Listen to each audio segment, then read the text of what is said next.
रघुनंदन फूले न समाए, परन लागी भावरिया जी। रघुनंदन फूले न समाए, परन लागी भावरिया। भगवान राम का शुभ विवाह हुआ। सभी देवी देवता आए। देवतागणों ने तो बारात ही बनाई। शंकर जी भी आए, ब्रह्मा जी भी आए, सभी आए भगवान राम के शुभ विवाह में। इसी प्रकार से जो नेपाल और भारत का जो मैट्रिमोनियल संबंध है, वैवाहिक संबंध है, ये भी बड़े अच्छे रहे हैं, ऊंचे स्तर पर रहे हैं, मध्यम वर्ग के स्तर पर रहे हैं और सभी स्तर पर रहे हैं। कभी कन्या इधर की है तो दूल्हा भारत का है, कभी भारत की कन्या है तो दूल्हा नेपाल का है।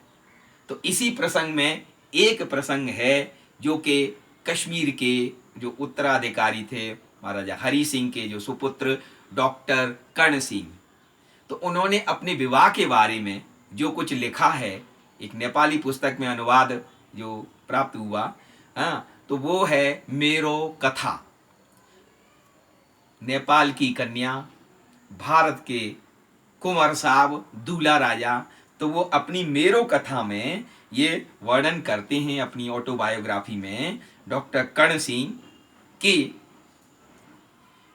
मेरो विवाह संबंधी सोचमा त्यस्तो उथल पुथल किन आएको हो भन्ने यथार्थ थाहा पाउन मलाई धेरै दिन लागेन। नेपाल का राणा प्रधानमन्त्रीले हैदराबाद आक्रमण का क्रममा मित्रता र सद्भाव स्वरूप भारतमा एउटा सैन्य दल पठाएका रहेछन् र त्यस टोलीको नेतृत्व महाराजा मोहन शमशेरका जेठा छोरा जनरल शारदा शमशेरले गरेका रहेछन्। त्यही बेला खेत्रीका राजा र नेपाली राजदूत जनरल सिंह शमशेरकी छोरीको दिल्लीमा भएको विवाहमा मेरा पिताले जनरल शारदा, उनकी रानी र उनीहरूका छोराछोरीलाई भेट्नु भएको रहेछ। सिंह शमशेर महाराजा मोहन शमशेरका सहोदर भाइ थिए। शारदा शमशेरका सन्तान मध्ये सबैभन्दा जेठो सन्तान यासो राज्यलक्ष्मी त्यति बेला पुग 12 वर्ष की कलिली केटी थिइन्। संभवतः विवाह भोज को त्यही मौकामा सरदार पटेलले नेपाल र काश्मीर का शासक परिवार बीच वैवाहिक संबंध बनाउन प्रस्ताव राखेका थिए। तो इस प्रकार से बात चली। सरदार पटेल जी भी उसमें सम्मिलित हो गए और शारदा शमशेर जी की जो सुपुत्री थी, तो जो 12 वर्ष की थी उस समय लगभग, तो केटी थी। अब आगे देखते हैं तो जो अपने शुभ विवाह का जो वर्णन करते हैं वो भी अच्छा है।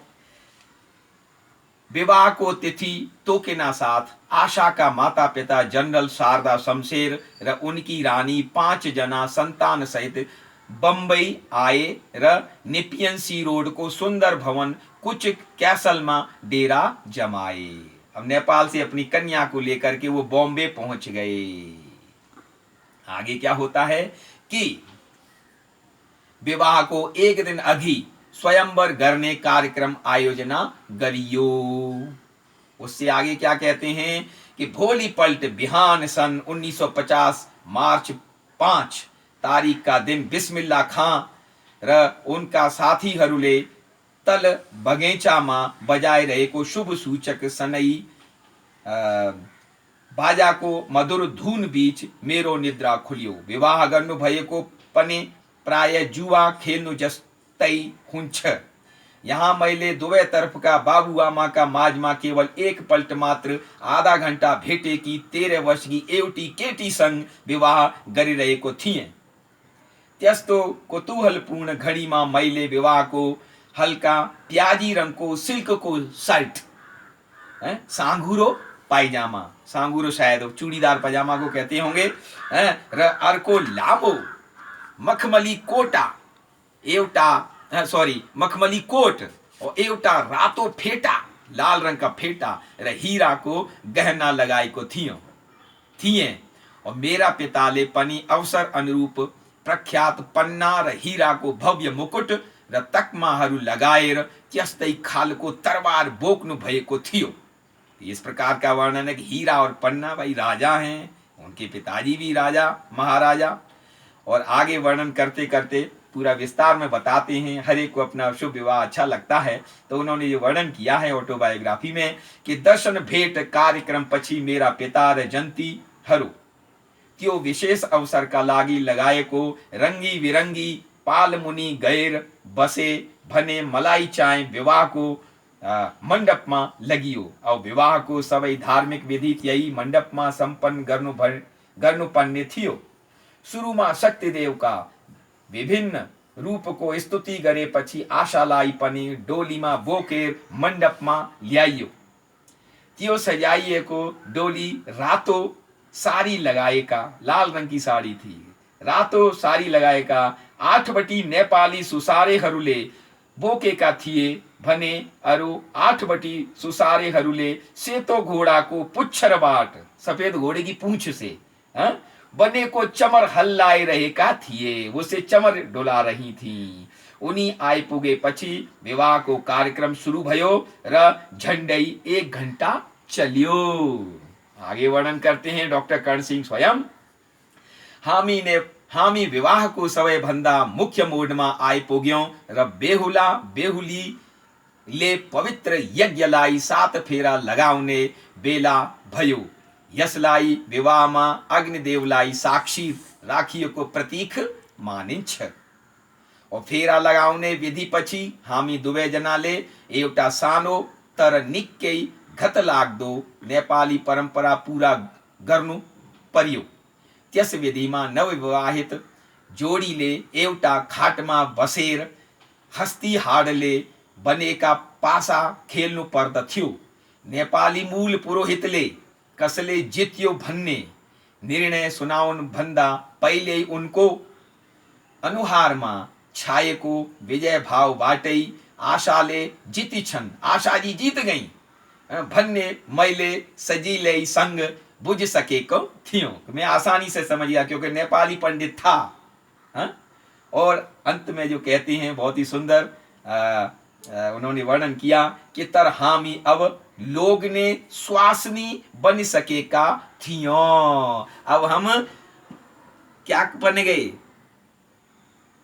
लुगाई, मर्द लुगाई कह सकते हैं इसको, पति पत्नी कह सकते हैं। और इस प्रकार से उनका शुभ विवाह हुआ। अब आगे क्या है? हमारे डॉक्टर कर्ण सिंह, परम आदरणीय डॉक्टर कर्ण सिंह क्या कर रहे हैं? तो ये उनकी दूसरी पुस्तक है, ये उनकी दूसरी पुस्तक है। और अब तो उनके प्रवचन हैं, हमने भी उनके प्रवचन, एक प्रवचन तो मैंने भी लंदन में सुना भारतीय विद्या भवन में, और वहाँ पर और बहुत अच्छा उपनिषदों के ऊपर उनके जो है प्रवचन चलते रहते हैं और खूब प्रभावी भी होते हैं, क्लियर कट होते हैं। तो उन्होंने जो एक लेक्चर ये श्रीमद् भगवद गीता के ऊपर दिया इस पुस्तक में, the essence of the Shrimad Bhagavad Gita. तो भगवद गीता के बारे में जो उन्होंने बोला है उसी में से थोड़ा आपके रसास्वादन लेते हैं, क्योंकि गीता माता ही सबका सहारा होती है अंतिम समय में भी और जीवन काल में भी। तो उन्होंने कहा है, क्या कहते हैं, अच्छे लगे मुझे वचन उनके। The Gita is not the largest text, it is not theologically the highest, but it is like the Dhruva tara, like the pole star, ध्रुव तारे की तरह है, which is not the largest star but is the brightest and gives us a very clear direction. ये जीवन में पथ प्रदर्शन करने वाली होती है। और आदि शंकराचार्य इन हिज स्तोत्र सेस भगवत गीता, भगवत गीता किंचित धीता गंगा जल लव कणिका पीता सकृत पियेन मुरारि समर्चा क्रियते तस्य यमेन न चर्चा भज गोविंदम। प्रस्थान त्रयी पर भी बहुत अच्छा बोलते हैं, ब्रह्म सूत्र पर भी बोलते हैं, उपनिषदों का भी बहुत अच्छा ज्ञान है डॉक्टर कर्ण सिंह जी को। एक राजा महाराजा धीराज होते हुए नहीं तो भोग विलास में पड़े रहते हैं, बोतलों में रेड लेवल, ब्लैक लेवल, जाने कौन कौन सी लेवल होती हैं, लेकिन इनका लेवल उन सब लेवलों से हट करके हाईएस्ट लेवल की, क्योंकि ये गीता माता की शरण में आ चुके हैं, नटराज जी की सेवा करते हैं और धार्मिक प्रवृत्ति के हैं, बहुत ही सज्जन, मुझे भी अच्छे लगते हैं। और आगे क्या कहते हैं, समबडी, हाँ उसी का अर्थ बताया है कि somebody who has tasted even a little bit of the Gita need not fear death, and the Gita itself says, Gita माता क्या कहती है, नेहाभिक्रमनाशो अस्ति प्रत्यवायो न विद्यते स्वल्पमप्यस्य धर्मस्य त्रायते महतो भयात्। भगवान अध्याय 2 में ही कहते हैं कि नेहाभिक्रमनाशो अस्ति प्रत्यवायो न विद्यते स्वल्पमप्यस्य धर्मस्य त्रायते महतो भयात्। तो अर्थात no adverse force can succeed, no disharmony can finally prevail, even a little of this धर्म can save one from a great fear।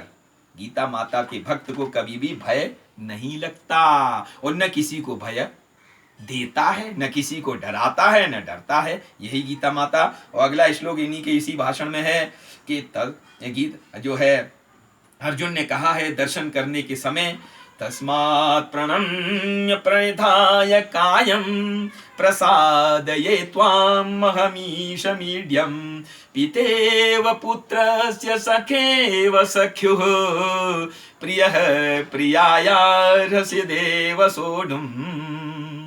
बहुत अच्छे अच्छे श्लोक इन्होंने जो है ये कोट किए हैं और अंत में जो है लेक्चर काफी लंबा है और उसमें कहते हैं, ये इनका जो निचोड़ है वो भी कहते हैं, यहाँ पर एक श्लोक का इन्होंने दिया है कि by one's self should not by one's self should one raise one self and not allow one self to fall, for Atman alone is the friend of self and self alone is self's foe। और इसी का है संस्कृत में है, उद्धरेतात्मन आत्मानं नात्मानं अवसादयेत् आत्मैव हि आत्मनो बन्धुरात्मैव रिपुरात्मनः। इस दुनिया में न कोई किसी का शत्रु है न मित्र है, मनुष्य स्वयं ही अपना शत्रु होता है, मनुष्य स्वयं ही अपना मित्र होता है। बहुत अच्छा अर्थ किया है। और इस प्रकार से आगे चल चल करके ये एक ट्रांसलेशन और है कि among thousands of men hardly one strives after perfection, among those who strive hardly one knows me in truth। अर्थात मनुष्याणां सहस्रेषु कश्चित् यतति सिद्धये यततामपि सिद्धानां कश्चिन्मां वेत्ति तत्वतः।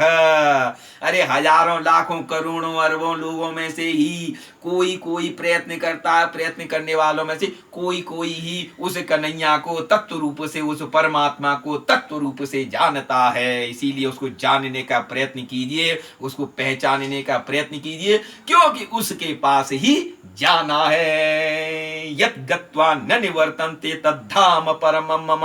जहां जा करके कोई लौटता नहीं है, वो मेरा परम धाम है। बोलिए श्री वृंदावन विहारी लाल की जय जय जय जय। ओम